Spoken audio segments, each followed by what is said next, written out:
Hello to everybody. I'm thrilled to be here, and I'm thrilled to speak with you about a pretty evergreen topic of megatrends. And today I hope to give you at least two main takeaways. First, what are the top megatrends that should be on your mind in 2019? And secondly, when you go ahead and dive into those megatrends and try to pick out emerging opportunities, what is a real data-driven methodology to do that? And so in today's presentation, we have it structured in three parts. Number one, we're going to explore some case studies, some examples that kind of illustrate what is a megatrend, but also why are megatrends important? What are some examples of products that have failed because they went against megatrends? And what are some examples of products that have succeeded really well because they tapped directly into a very, very important megatrend? Then we're going to look at data from a variety of different sources to see what are the most important megatrends to pay attention to. And then the third and final part of this presentation, it's going back to RE's Innovation Management 2.0 framework. How do we get more data-driven, more automated, more systematic about picking out opportunities? So let's start with the what and the why of megatrends. I was on this flight recently. I was flying from Tokyo to Boston. This is a long flight. It's not the exact flight path over here. It's more involved, but as I'm sure many of you in the audience know, this is a long, long flight. And nobody likes being on an airplane for this long. I'm 6'2" and all gangly. By halfway through, I was thinking, are we there yet? And I was thinking of this recent thing. The plane I was on was a Boeing 787 Dreamliner. It's a cutting-edge, amazing airplane. It's one of the most advanced ones that we have. And it was recently on a separate flight from Los Angeles to London, and it benefited from a really powerful jet stream. It got to London 48 minutes ahead of schedule. Fantastic. And that tailwind gave it a speed of 800 miles per hour. And that sounds overall pretty fantastic, but if we look back 50 years, half a century, we had this magnificent beast over here. This is the Concorde, right? This is something that pretty much doubled the top speed of the airplanes that we're flying around in today. This is amazing technology for the time, and yet we don't have these around anymore, right? I would have loved to have been on there, to be on that Concorde, and have gotten to my destination faster. So what happened? What happened to this amazing technology? This is a figure here that kind of puts some data to the story. So what we have along the x-axis is we're looking back to the 1960s, and the y-axis is essentially how expensive is it to fly. You could look at revenue, you could look at a cost. They track pretty closely together, and this is in cents per kilometer. And when the Concorde was first on the drawing board, flying was very, very expensive. But it took about a decade to go between the concept of the Concorde and the first flight of the Concorde.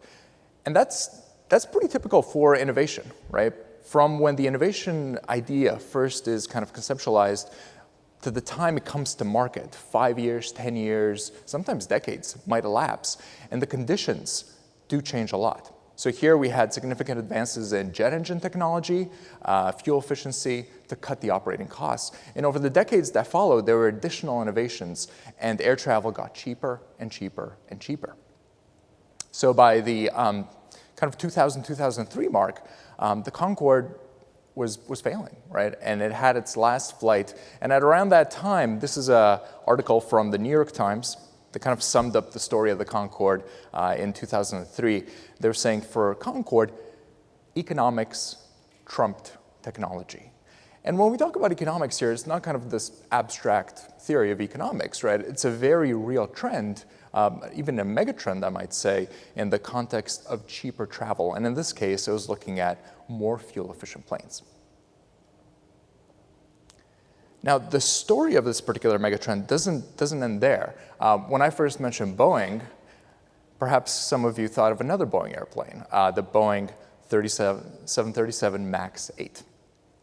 So this plane has had some serious safety issues, 2 very serious crashes in the past year or so, and now their fleet is grounded. And there's a connection here again to that cheaper air travel, where if we compare here the side profile of an older generation of the 737 and the newest 737 MAXs, you might notice some subtle differences here. So the location and the size of the engines are shifted. And this is driven by that push that the airline industry and designers of airplanes are seeing for more fuel-efficient planes.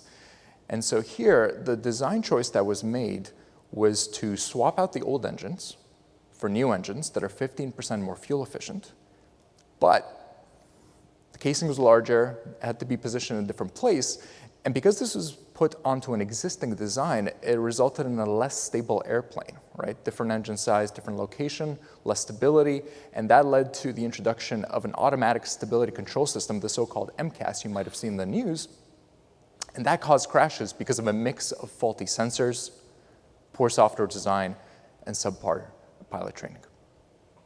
So this trend, all the way back from 1960, continues to kind of haunt and affect the airline industry. But let's broaden it out now, right? Are other trends out there right now that might derail the technologies that you're working on? Are you flying into a storm? So if you look at some of the headlines out there, we might have seen, for example, in the Wall Street Journal earlier this year, China's annual economic growth rate slowest since 1990.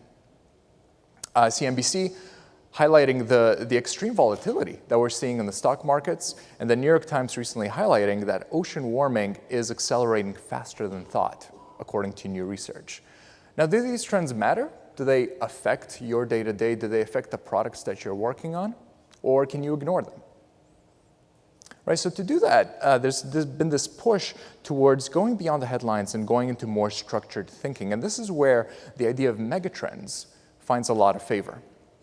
Now, I'm not here to define megatrends today, but I will use this definition, which I think is pretty representative. Megatrends as powerful, transformative forces that can change the global economy, business, and society. And we see this in your own words. So when we speak to the companies that are here in this room, when we speak with the companies that we work with, we hear directly from you that you want to understand megatrends for the future. You want to see how markets are changing so that you're not just reactive. Some companies call out specific trends, right? So maybe understanding digital innovation, sustainability, health and wellness, as well as just staying ahead of the curve, right? Getting ahead of it. We also looked at this from a larger data set, which is looking at patents and papers that are published and seeing the mention of megatrends and related concepts. And it's gone up by a factor of 10 over the past 2 decades. Now, the previous examples that I showed were kind of negative examples, right? These are cases where companies ran against a megatrend and they felt the effects of it. But I also wanted to illustrate the other perspective, right? Let's look at a megatrend of globalization and inequality. And to introduce this, I want to show you the so-called elephant curve. I did not draw this, but you can see why it's called the elephant curve. And as we kind of break this down, what you see along the x-axis is global income distribution. So the richest people in the world are near the 100 mark, and the poorest are near the 0. And then the y-axis shows how much their income has grown.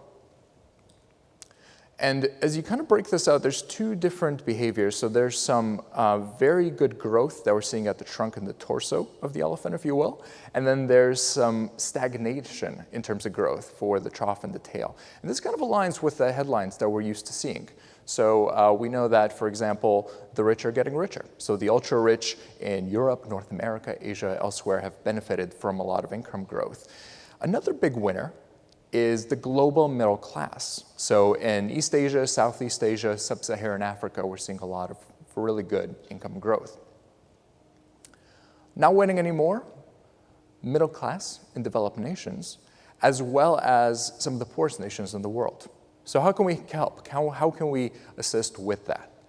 One example, which might be familiar to some people in the audience, is M-Pesa. So I kind of want to briefly review that, but I also want to kind of put a twist and update on how this is going today. So for those not familiar, M-Pesa looks at money transfer. So in cash-driven economies, money transfer can be slow, risky, costly, inconvenient. But by pairing that with very affordable phones, they were able to kind of revolutionize banking in these industries. So one study found that Ugandan farmers that were using this system were actually able to increase their income by 36%. The kind of twist here is in looking up the financial statements of the company that runs M-Pesa, in 2018, they made $0.6 billion off of this program in terms of the money transfer and payment services, the fees associated with this. So both something that definitely benefits a society, but also something that was able to generate significant revenue for the company that came up with this idea and was successful in executing this idea. So in this presentation so far, we've gone through some examples of positive reactions to megatrends, negative reactions to megatrends, but are these the most important ones to watch, or are there other ones? And so this is where I want to switch gears to kind of towards making megatrends less fluffy. This is a map of the Norwegian Sea, and you can see here it's super crisp, it's very well defined. Our understanding in 2019 of this landscape is very, very good. And I would argue we're not here today with megatrends anywhere near the state of understanding. I think we're closer to this. So this is the Carta Marina. It goes back about 500 years. It is the first ever map of that area of the world. And as you zoom in, you go towards the middle of this map, you kind of see this fantastical sea creatures. You'd have explorers that venture into the unknown, and it was this idea of, here be dragons, dangerous, unexplored territories. So when we think about demographic shifts, when we think about globalization and equality, climate and sustainability, how well do we really understand these megatrends? So I wanted to start with devising a short list, right? So if you had to have a top 5 of megatrends that you take away from this conference and start to take very, very seriously as part of your planning, what should those top 5 be? And so the first perspective that I wanted to explore was that of the consultants. So here we did a meta-analysis of publicly identified megatrends. We looked at the big 3 consultants, so Bain, BCG, McKinsey. We also looked at the big 4 professional services, so Deloitte, Ernst & Young, KPMG, and PricewaterhouseCoopers, as well as a variety of other firms that are a little bit more specialized and they might cover different parts of different industries. So the methodology here is that we studied dozens of available reports that are megatrend related. So we did the reading so that you don't have to. And then we also normalized and we grouped their megatrend selections because each company kind of talks about megatrends in slightly different ways. So we devised a common taxonomy to bring it all together. And step 3 was quite simply tallying up the votes and seeing what comes up on top. So 2 things in particular jump out when it comes to the consultant point of view. Number 1 is globalization and inequality. That is the top megatrend identified using this methodology. Number 2 is demographic shifts. And the way to read this is that along the x-axis, we normalized kind of the average megatrend as getting 1x in votes. So the fact that it's getting 4x means that it received 4 times the number of votes for those particular ones. And then as you work your way down this list, you see kind of a next group in terms of climate and sustainability, AI analytics and data, workforce automation, and then kind of rounding out the list, we have cybersecurity and privacy as well as urbanization. But that is one perspective, and it's certainly not the only one. So we also wanted to look at the peer group. So we're very fortunate to work with some of the most amazing, some of the most interesting, some of the most transformative companies in the world. And what we did here is we looked at what do our clients at Lux Research tell us that they care about, that they're actively developing technologies and projects around. So specifically, we researched the key initiatives of our clients, and we did that in a fully anonymized way, of course, that respected privacy. And we actually found some pretty significant differences. It wasn't a totally different list, but your top 3 is actually focused around climate and sustainability, AI analytics and data, and workforce automation. So those are the top 3 that we found based on our data of the people that are represented in this room. There's a third and final perspective that I want to put in here, which is the shareholders, the people that invest in your company, the people that vote on things at shareholder meetings. And here, one of the studies that jumped out on me, this is about 3 years ago from Harvard Business School. This was a study that identified that the fastest growing cause for shareholders is sustainability. And I was really curious about this, but I was also a little bit skeptical in how much of this is this an academic study versus something that the world's biggest companies are putting kind of their money behind.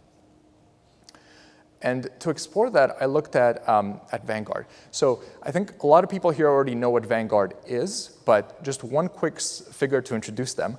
This is their assets under management.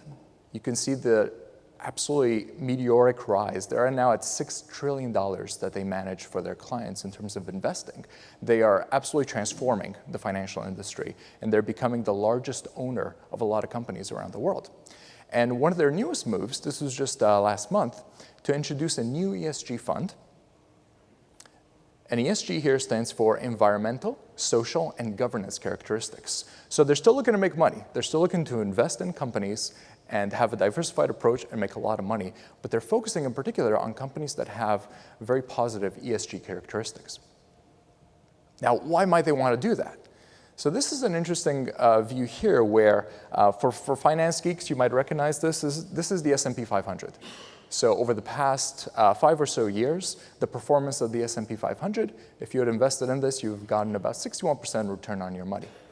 Now, if you compare that to the companies that have the highest ESG scores, they didn't actually sacrifice anything in terms of this performance. They outperformed the market by a little bit. Conversely, the companies that had the lowest ESG scores actually underperformed this return by a wide margin. So it makes good sense for Vanguard and for shareholders to be pursuing these kind of megatrends. So if we put this all together now, we have votes from the consultants for the top 3 here. We have votes from the peer group here. And then we have votes from the shareholders. So we've now gone from kind of this fuzzy concept of megatrends to something that is, we have a top 5 and we have a justification for where that top 5 is coming from and how that splits among different viewpoints. But the one thing that we still don't have, if we go back to Ari's presentation yesterday, is Innovation Management 2.0, right? So we want to get more towards a fully integrated tool set, and we want to get more towards something that's data-driven, something that is automation-enabled. So how do we do that? And that's what I want to explore with the third part of my talk, to kind of share with you some of the efforts that we've gone through and kind of present a methodology that we think might be able to help. And so due to time limitations, I'm going to focus on one particular megatrend. So I'm going to pick the one that got kind of votes from everybody with climate and sustainability, and kind of really try to break apart what do we mean by climate and sustainability.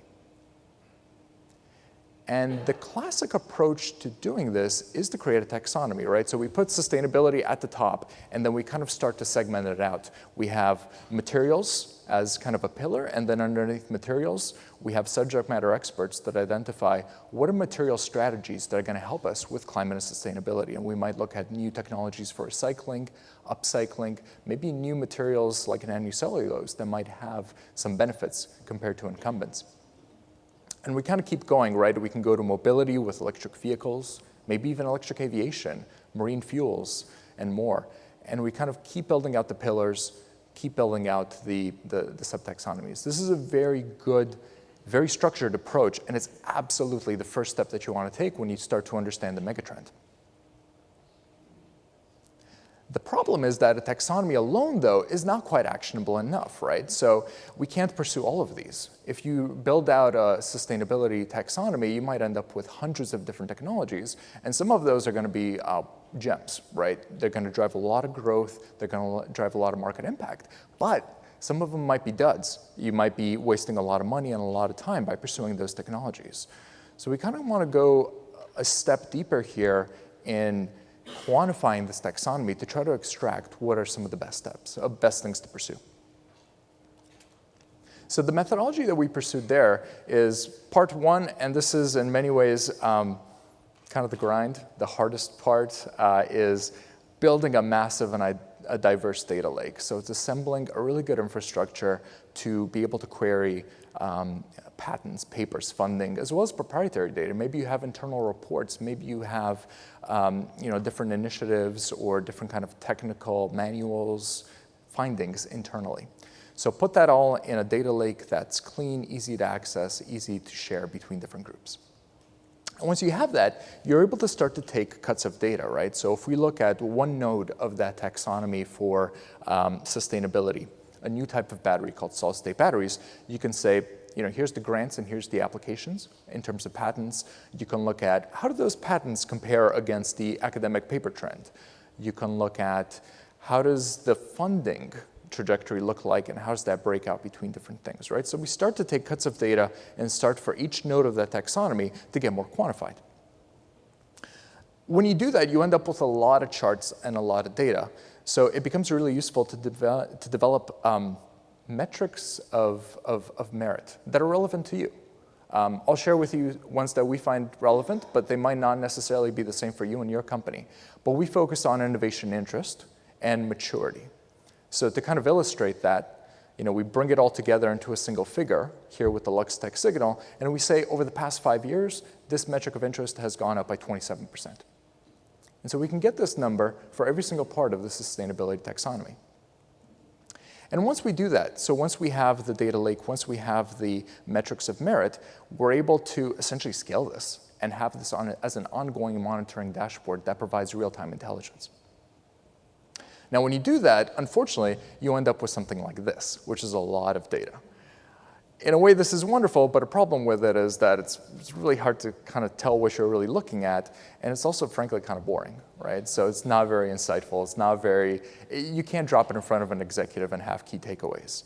So we also need to layer on data visualization capabilities.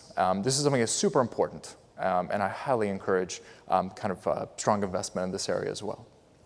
And so the way that we do this is that we have developed this kind of radar visualization where we take that part of the sustainability taxonomy and we break it out into digital, energy, materials, and health. And here you can see some of those technologies that we talked about before, like electric aviation, like, for example, precision agriculture or upcycling. And we've now identified, yes, these are real emerging opportunities because we have the data to back it up. And kind of here's how far away they are. Is there a lot of activity, or are they more on the outskirts? Is it more an open field? And this is certainly not theoretical, right? So we're seeing companies that are making big investments and big scale up in this area. One example is from ThyssenKrupp. So they do a lot of steel production, and they've recently taken the step of scaling up their approach to carbon conversion to reduce the environmental impacts of this process. So they have new highly efficient alkaline electrolyzers, and they're now rolling these out as commercial units. Another example, upcycling. So Unilever, working as part of the largest chemical recycling process to date, where they're actually going to generate recycled virgin monomers that they're able to use after supplying the waste feedstock. So as we kind of wrap up here, I wanted to summarize this journey from where we've started with these kind of ideas of paper maps, these reports, and we've gone to a much more detailed, quantified version of Megatrends, which you can start to use. And I wanted to conclude with 3 key things. First, though, I wanted to come back to the Concorde because I started with the Concorde, and earlier this year in 2019, January 2019, the Concorde is back, kind of. So we have Boom Supersonic, which is a company that is developing the so-called Son of the Concorde, and they've received $100 million in investment to kind of bring this airplane back to life in kind of the next generation of the Concorde. At around the same time, right, so this is taking a very, I would say in a way backwards-looking version of this. So we covered the megatrend that this goes against. But there's another megatrend that we talked about with climate and sustainability, and there's also a recent aviation development here, which is that a company in Norway called OSM Aviation placed the largest ever order for electric airplanes. They ordered 60 of these electric airplanes, and they're used as trainers. So they're going to use these to train future pilots. And by switching over to electric instead of conventional combustion methods, they're hoping to drop the operation costs of this training by 80%. So you're kind of presented with a choice here, right? Which megatrend do you invest in? And these are the questions that you face every single day. And this is kind of my first takeaway, right?